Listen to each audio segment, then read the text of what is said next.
When one thinks of iPhone, most probably think of the newest phone, or the iPhone 10, or the 5S, or the iPhone 4, or maybe even the first iPhone. I'd be willing to wager most of you wouldn't think of this one, the iPhone 3GS, a plastic iPhone that brought a ton of improvements, but was ultimately overshadowed by the revolutionary iPhone 4 the next year. But just because this phone might be a bit more forgettable, doesn't mean it's uninteresting, as well as nostalgic, as it runs the famously skeuomorphic iOS 6. Hey, how's it going? I'm Josh from 91 Tech, and today we're taking a look at the iPhone 3GS. From 2009 to today, how does the iPhone 3GS hold up?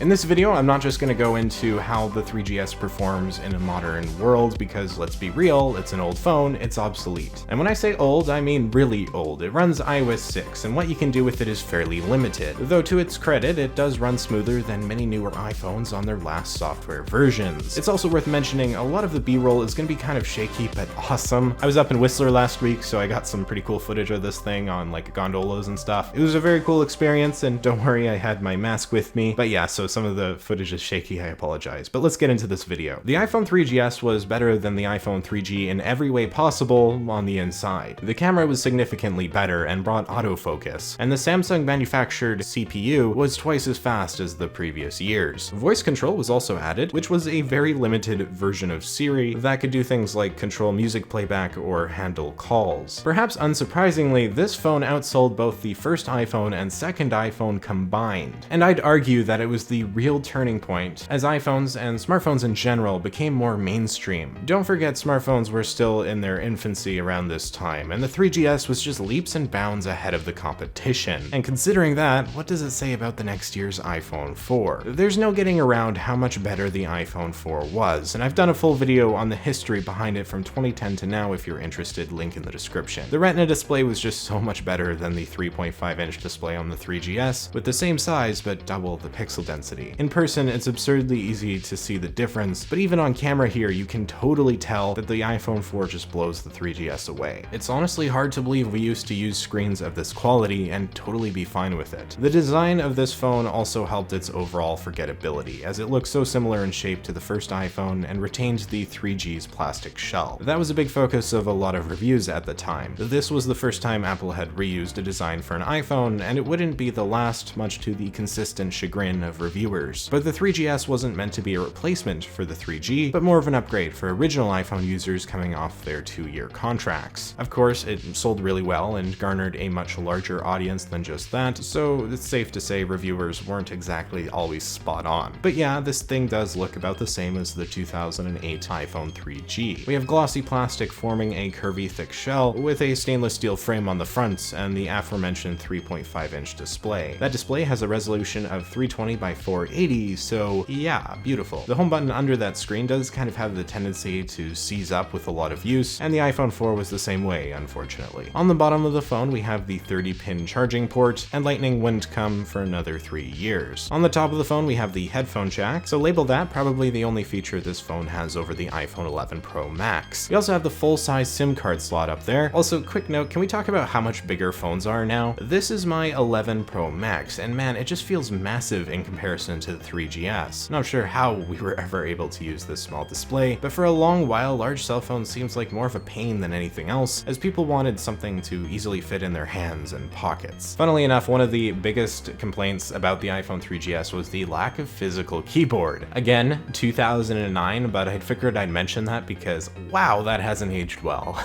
Actually, if you want a humorous read, go look at some negative reviews of the first few iPhones. There are some really ridiculous statements that have aged about as well as milk from the same year. But back to the design, this is definitely a hefty phone. The plastic also hasn't aged very well for a couple of reasons. Of course, since '09, Apple has stuck to more premium materials like glass and aluminum, with the sole exception being the iPhone 5C from 2013, but we don't talk about that one. But beyond just that, the plastic also scratches and chips way too easily. I highly doubt you'll find any of these nowadays that will be in good condition, and mine here certainly isn't, although it's much better off than most others I've seen. There is a small crack by the charging port there, and that was a pretty common issue you'll find on most of these things. However, a brand new or very lightly used iPhone 3GS is, in my opinion, absolutely gorgeous. If you look up photos of the 3GS for when it came out, it just looks so clean. It came in two colors, white and black. The white is really nice, and note that there is a black bezel, which is something Apple would bring back with the 2020 iPhone SE, and technically the 5C as well. The glossy black is really slick, and actually reminds me of the jet black iPhone 7, one of my favorite iPhone colors of all time. If you have a good condition iPhone 3GS, there's no question it's a nice looking phone. But unfortunately, if it gets used for more than just sitting in a collection, it's not going to stay that way. Not that there's much use for these things beyond collector reasons anymore. I suppose they do work as decent little music players. Battery life isn't great, but not horrible, for me at least, and we have a few good storage options in 8, 16, or 32 gigabytes. Spotify doesn't work on iOS 6 though, so you'll need a decent sized iTunes library to make that use case applicable. I think part of the reason for the poor durability isn't just the materials, but also the fact that smartphone cases weren't really a mainstream concept yet. I think they really took off a lot more with the iPhone 4 being glass and having the tendency to crack whenever you dropped it. And comparing this phone with the iPhone 4 isn't a good idea because, again, the iPhone 4 looks a lot better despite only being a year newer. I mean, as said, that's the reason this phone is so forgettable. The iPhone 4 just outdid it in every way possible. And likewise, this phone outdid the iPhone 3G. And so if you're thinking of this design, the 3GS is probably the phone that comes to mind. And that's okay, because some phones were bound to be forgettable. Technology was moving forward at an extremely fast rate in the early iPhone days. One thing that was consistently changing was the camera tech behind each iPhone. I'm not sure if Apple expected the camera to be quite as used as it was, but it didn't take long before iPhone became the most popular camera in the world. The iPhone 3GS brought autofocus as well as video recording. Yes, video recording. Kind of weird to think that there was no video recording on the first two iPhones, but those phone cameras were awful, and so you can infer from that how good video would be. The 3GS features a 3-megapixel shooter, and you can see photos here. They haven't aged well, but this was about as good as it got back in 2009 for a cell phone. In ideal lighting conditions, you can at least tell what's going on in frame, and I will say there is a certain nostalgic element to these photos. I don't have to describe why these aren't any good, you can see them for yourself, but a good example of how far we've come is this photo right here. The light behind the bridge is completely blowing out the entire image. Compare that to this photo from my iPhone 11 Pro, and wow, night and day. I think we too often take newer camera tech for granted. Every single little flaw is exaggerated to making certain phone cameras seem better than others, but honestly, whether you have iPhone, OnePlus, Samsung, Pixel, all phones from within the last few years really, you can take fantastic photos, especially considering that these devices fit in our pockets and are with us literally everywhere. Video recording was a headlining feature, and we're able to record in 480p, or in other words, as Apple likes to call it, VGA quality. It's funny to think that that used to be considered a good thing, and I'd say it describes this video here pretty darn well. But hey, in 09, the fact that your smartphone could record video at all was pretty amazing. Even though many digital cameras could take some video, people back then typically would still get separate camcorders for that, and with video becoming more popular in smartphones, that no longer was a necessary commodity. You may have noticed by now that there's no front-facing camera. That wouldn't be added until the next year with the iPhone 4, so if you wanted a selfie, you'd have to take it the old-fashioned way and hope for the best. So that's the camera. Great for 2009,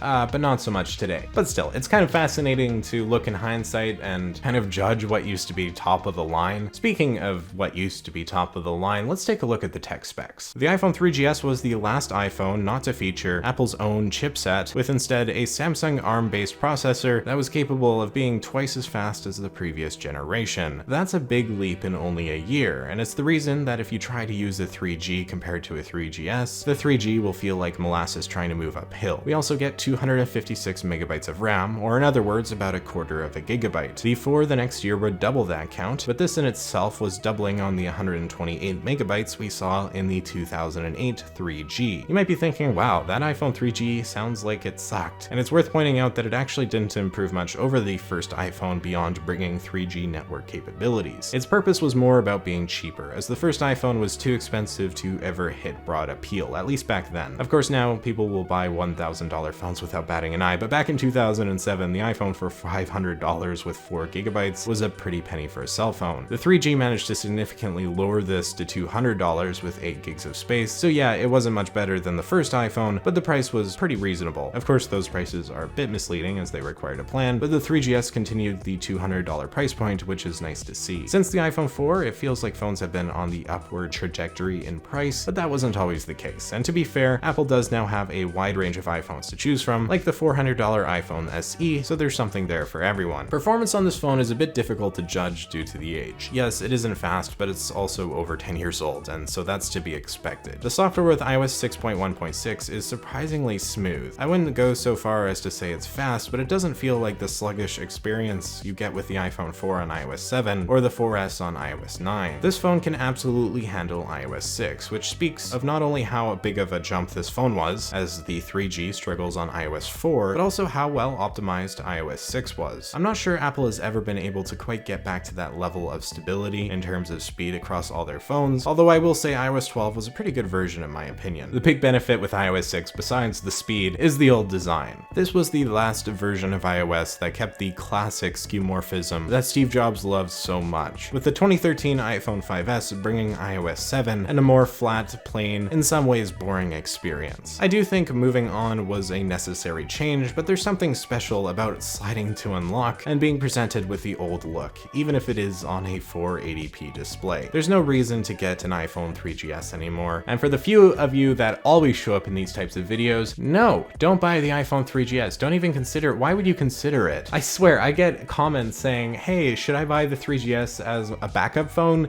The answer is no. You can get a much better phone for the same amount of money, pretty much. Like, there's really not a lot of circumstances I would say that this phone is still worth it. However, I don't know every individual. You might have a use case for this phone, or you might be an Apple fan and just want it for your collection, and that's totally fair. However, it's important to note that besides the rough battery life, iOS 6 is just kind of hard to use now, with most apps being very unsupported, and it's annoying to get pretty much anything working. Old legacy games like Temple Run are still fun, but besides that, there's not a whole lot you can do here. Yes, you can jailbreak, and you can do some fun stuff with that, and in fact, if you're into jailbreaking, I fully recommend it. It's almost a pity how fast this phone became obsolete. It was so much better in 2009 than the previous iPhones, but the iPhone 4 was just on a whole different level. The Retina display was such an important innovation in the progression of smartphones, and although the 3GS doesn't have it, there are still aspects of it that are fun to look at and reminisce about. I remember I had a friend back in the day who had an iPhone 3GS. It was probably 2011 or so, and he absolutely loved that phone, and I was very jealous because I had a crappy HTC Wildfire S, a phone from 2011, but one much slower and crappier than the 3GS. Unfortunately, I believe his phone ended up being stolen, which is a real pity, but I do have some fond, albeit faint memories attached to that device, and I imagine he definitely does too. So I ask you, did any of you own the iPhone 3GS? I think my question today is, what was your favorite old game on like classic iOS versions? Like Angry Birds, for example, or Temple Run, or Doodle Jump, etc. What did you like playing? Let me know in the comments down below. I've had the 3GS for quite a while now, and I've really liked this device. It's fun to take another look at it, and hopefully you enjoyed. If you found this video interesting, maybe hit that like button, and consider subscribing for more content just like this. I know video content's been a little bit slow lately, and I am working on that. I have plans for quite a few videos for the rest of the summer, so look forward to that. But also maybe follow me on Instagram and Twitter at 91_tech if you want to keep up. And if you want to even talk to me myself, you can join the Discord. I'm there sometimes.